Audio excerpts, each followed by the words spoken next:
Estamos en vísperas del Día del Trabajador.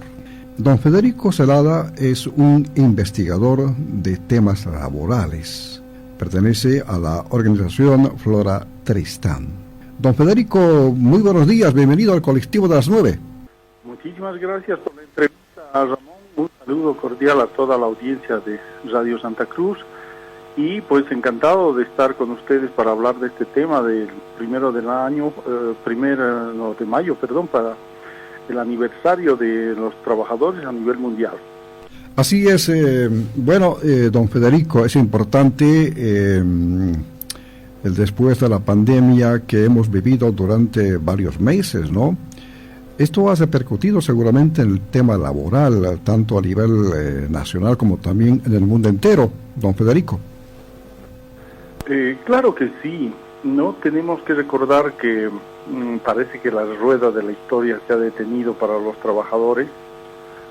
Celebramos la conmemoración de un aniversario de 1889, es decir, mucho más de 100 años que se logró la jornada de 8 horas laborales debido a que los trabajadores en Estados Unidos, en Chicago propiamente, fueron asesinados por exigir derechos, y entre los derechos fundamentales el derecho a una jornada limitada de trabajo, y que se celebra continuamente, ¿no? Pero bueno, en esa época estábamos en la industria de vapor, luego vino la industria hidrocarburífera, la industria eléctrica, luego la electrónica, y ahora en una etapa superior estamos en la robótica, inteligencia artificial.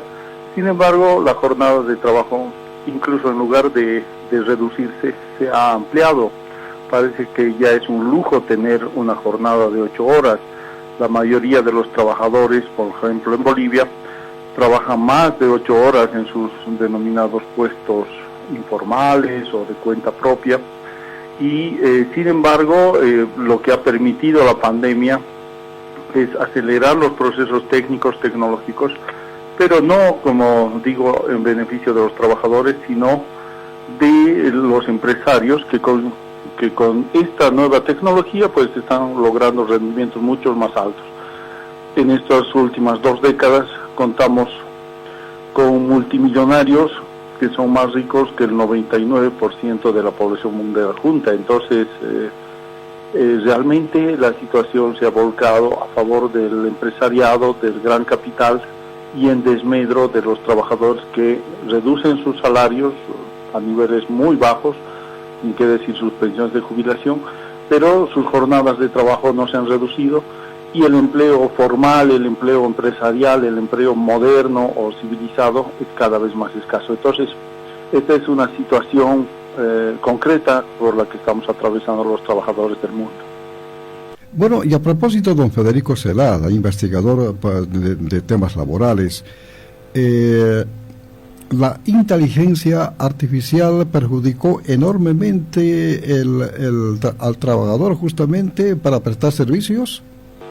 Claro que sí, la robótica y la inteligencia artificial están en proyección de desplazar algún tipo de actividades, y esto ya se vio, por ejemplo, en medios de prensa, en la prensa escrita. Por ejemplo, antes tenían una sala de redacción, salas de correctores, y trabajaban incluso en horas nocturnas para sacar la edición del día siguiente, y con las nuevas implementaciones de estos sistemas operativos, del Word, de todos estos, paquetes que se han ido desarrollando, estas salas de prensa, de corrección, prácticamente han desaparecido.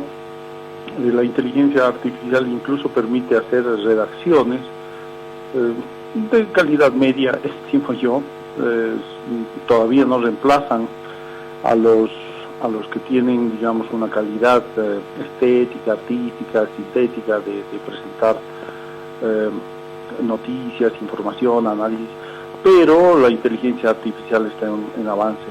También esto pasa con diseño gráfico, en gran medida la arquitectura está siendo, ocupada también por estos nuevos desarrollos tecnológicos. En fin, hablan de también la contabilidad como tal. Toda la profesión estaría siendo prácticamente reemplazada por estos nuevos avances técnicos, tecnológicos. En definitiva, los tipos de trabajo que se vienen en el futuro son más de conocimiento, más de investigación, y no tanto ya este tipo de trabajos más manuales, más operativos, ¿no? Entonces ahí un grupo importante de trabajadores todavía encuentra mayores peligros en quedar fuera del empleo moderno y ingresar nomás a engrosar las calles llenando con mercaderías que se van llenando en las calles principales de las ciudades, ¿no? O que son medios ya de subsistencia primitiva, ¿no? Que son formas de sobrevivencia primitiva que no garantizan buenos ingresos. La competencia en ellos, venta de ropa, de limones, de no sé, otros tipos de productos son cada vez más amplios y por tanto los ingresos de estas personas son cada vez más reducidos. Sus jornadas laborales en muchos casos sobrepasan incluso las 12 horas de trabajo, sobre todo de las señoras que elaboran comida, que empiezan a cocinar 4 o 5 de la mañana, salen a las 8, 9 a las ventas y están volviendo a su casa a 10, 9 de la noche, que a veces viven en la periferia y en medio de traslados de ollas y cosas que, bueno, están peleando con los transportistas y todo aquello. Entonces una vida bastante precaria la que vive mucha de la gente que ya ha sido desplazada del mercado formal de trabajo y que tiene que trabajar en condiciones muy precarias, ¿no? Estamos con don Federico Zelada, investigador en temas laborales de la organización Flora Tristan, tocando justamente a propósito del tema laboral acá en Bolivia como también en el mundo entero. Don Federico, en los últimos días se hizo conocer a través del gobierno del incremento salarial y que los empresarios han rechazado enfáticamente, además de los empresarios pequeños como pequeñas empresas. Ellos dicen de que no nos conviene que haya un aumento salarial. Caso contrario, vamos a despedir a gente que nos colabora en cualquier empresa. ¿Será que eso será cierto y que a este caso aumentará la informalidad, don Federico? Pues, querido Ramón, y para toda la audiencia, eso es falso, ¿verdad? Primero, no existe incremento salarial en Bolivia desde por lo menos unos 6, 7 años, ¿no? Y ni qué decir, en la pandemia no hubo incremento salarial alguno. Y en todo caso a esto que le llaman incremento salarial apenas llega a ser, en el mejor de los casos, una reposición de la capacidad de compra del salario. No podemos, y los empresarios que somos protagonistas de la inflación, no pueden desconocer que los precios se van incrementando año tras año. Entonces los trabajadores tenemos el derecho a vivir en las mismas condiciones por lo menos. Entonces de ningún incremento salarial se está hablando. Lo que se está hablando es de una reposición de la capacidad de compra, en muchos casos menor al nivel inflacionario. Por tanto, quiere decir que aunque nos paguen más, nuestro nivel de gasto, nuestro nivel de compra es menor. Eso lo podemos comprobar con el tomate, el huevo, cosas alimenticias, pero también en otro tipo de servicios, ¿no? Energía eléctrica, agua, internet, que bueno, ya es un parte de los servicios básicos, el transporte, etcétera, etcétera. Entonces, de ninguna manera se puede hablar de un incremento salarial. Una actitud totalmente bárbara sería decir que los trabajadores son los únicos que no tienen derecho a ser resarcidos por la inflación, que es lo que están planteando estos sectores empresariales, lamentablemente impulsados por estos que se llaman o que son microscópicos empresarios. Es la verdad, ellos viven explotando a extremo a los trabajadores, son los que más explotan. Tal vez los empresarios que son, si llamamos los microempresarios, son hormigas y los empresarios son elefantes. Los elefantes obviamente lanzan a la guerra a las hormigas, que son estos sectores que apenas viven de digamos, super explotar a los trabajadores. Para ellos, en lugar de reponer el salario, lo que quisieran es que se reduzca este salario magro, que en este momento lo han puesto en 2.500 bolivianos, el mínimo nacional. No es un salario que permita vivir ni siquiera modestamente.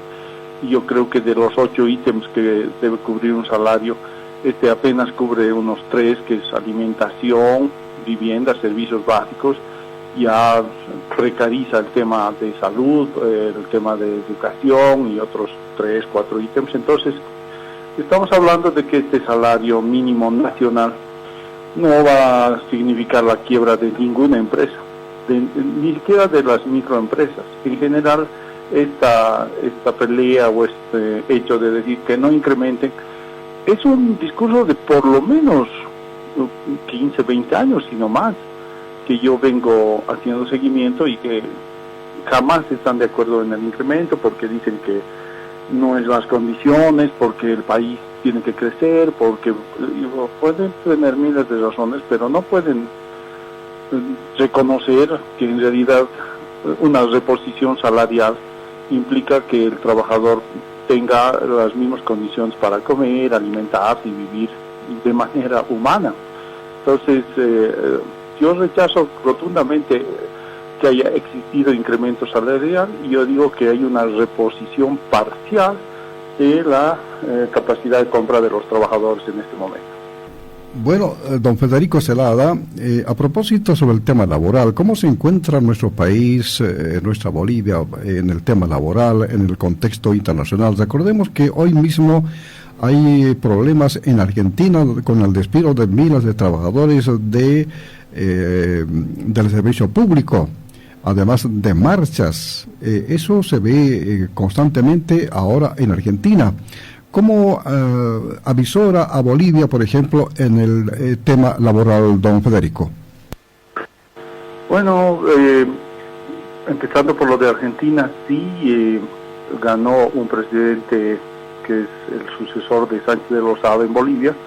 Obviamente la clase trabajadora en su conjunto y el país como tal va a sufrir un empeoramiento de sus condiciones de existencia. Les han vendido humo porque ellos votaron más por odio que por conciencia y el resultado va a ser peor que la enfermedad. Y bueno, en Bolivia nosotros estamos en los límites, digamos, de las conquistas laborales que se plantearon en el 2003 y que lamentablemente se han ido progresivamente deteriorando. Entonces tenemos una masa laboral, sobre todo joven, que es la más afectada, incluso capacitada, calificada, graduada de universidades que tienen salarios bastante reducidos, que tienen que entrar al espacio público de trabajo en una actitud servil al gobierno de turno, es decir, para ocupar un espacio laboral, además hay que convertirse en militante masista, lo que deteriora la capacidad y la calidad de los espacios laborales y hace que hayan funcionarios públicos que no tengan ninguna capacidad, incluso para proyectos de desarrollo como los del litio, que eso es espantoso, digamos, para un país que quiere proyectarse y progresar. Entonces se han abandonado los principios del desarrollo como tal y se está viviendo en una especie de barbarie de política absolutamente capitalista, pero que en realidad subordinada además a privilegios de algunos grupos de poder y grupos políticos. Saludo y quiero aprovechar la oportunidad para saludar a toda la juventud, trabajadores de 18, 20, 22, 25 años que la están pasando muy mal, pero que son parte de la clase obrera, del proletariado, así no se reconozcan ellos como tal, y este es el problema tal vez en este momento.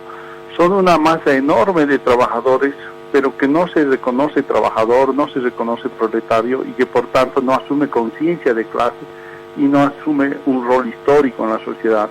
Son gente muy sufrida, veo jóvenes que trabajan muy duro en panaderías, en otro tipo de espacios y ganan muy poco, y sin embargo no se reconocen clase obrera. estudiantes que en el día están trabajando como esclavos y en las noches tratan de estudiar en las universidades, en otros espacios educativos, quieren progresar, por supuesto, pero yo a ellos, primero mi felicitación, porque son parte de nuestra clase, de los trabajadores, de los únicos que pueden sacar a los países adelante, pero además les planteo que el reto es tomar conciencia de su rol histórico, de su rol social, y asumir una actitud más valiente, más consciente, para ganar derechos colectivos. Individualmente no podemos hacer casi nada, pero la clase obrera y el 1 de mayo ha demostrado que el movimiento unificado y consciente es el que va a triunfar frente a un capitalismo voraz, salvaje, que proyecta a las guerras mundiales, que nos proyectan a la destrucción, a la enfermedad, a la destrucción de la naturaleza, y frente a eso es la clase obrera colectiva y consciente que puede emprender nuevos retos como los vamos a celebrar mañana, 1 de mayo, y que hay que tomar las banderas de los jóvenes y los jóvenes tienen que asumir roles históricos. Bien, finalmente, don Federico Zelada, investigador de temas laborales, a propósito, una mirada sobre el tema de la modificación de la ley 065 de jubilación. Recordemos que había marchas y que, bueno, finalmente se puso mesas técnicas para el estudio correspondiente. ¿Cuál es su mirada, don Federico, sobre este tema? Bueno, dos temitas para es un tema bastante amplio, estamos discutiendo con otros sectores, estoy siendo partícipe de reuniones con jubilados, con sectores laborales como fabriles, médicos, profesionales y docentes universitarios, profesores. Dos cosas, ¿no? Una es que la oferta del gobierno es paupérrima. Nuestros ingresos bajarían dramáticamente de lo que ganamos actualmente. Si nos jubilamos, bajamos a un 30-33%. Entonces, es condenarnos a la pobreza los que quieran ser jubilados. Y el tema de obligatoriedad de los 65 años que el gobierno plantea que van a ser despedidos todos los trabajadores de 65 adelante, bueno, con sofismas como decir no, pero va a haber una revisión médica y todo, que son cosas. Ese tema que parece que afecta en este momento a los ancianos o a los mayores o a los que ya están en edad de jubilación, en realidad es una afectación directa a los jóvenes. ¿Por qué? Porque en realidad lo que se ve es que la mayoría de los jóvenes empiezan a trabajar bastante tarde en un empleo formal, no tienen condiciones para su, digamos, pensión continua y por tanto llegan, lo que estimamos es que van a llegar a 20, 25 años de aporte a sus 65 años. Las personas que en este momento tienen 65 años o más, tienen aportes de 30 a 35 años. Las nuevas generaciones tienen menos posibilidad de llegar a ese nivel de aporte, por tanto, nunca van a llegar a los límites jubilatorios y eso es dramático para las nuevas generaciones. Por eso planteo que esa lucha es de todos, no es de solamente las personas mayores y los demás van a tener un empleo, que además estamos hablando de un 5 o 7% de empleo que estarían ocupando en este momento los mayores de 65 años. Por tanto, ese empleo no está destinado al mercado laboral, sino a los militantes del partido político. Por tanto, nuestra lucha no es por conquistar migajas, sino por defender el derecho de todos, de personas adultas, pero de los jóvenes, a una jubilación digna y a una vida digna cuando nos retiremos de las fuentes de trabajo en las cuales hemos aportado toda nuestra vida. Bien, don Federico Zelada, investigador en temas laborales. Gracias por su participación. Hemos tocado puntos importantes a propósito sobre el tema laboral. Por mañana, 1 de mayo, 1 de mayo, también a usted le deseo congratulaciones, pues felicitemos, abrazándonos justamente por este 1 de mayo. Gracias una vez más, don Federico. Buenos días. Buenos días, un gusto, Ramón, conversar contigo y con toda tu audiencia. Encantado de estar con ustedes. Un abrazo enorme a todos los trabajadores del país. Santa Cruz. Una radio con tono de pueblo.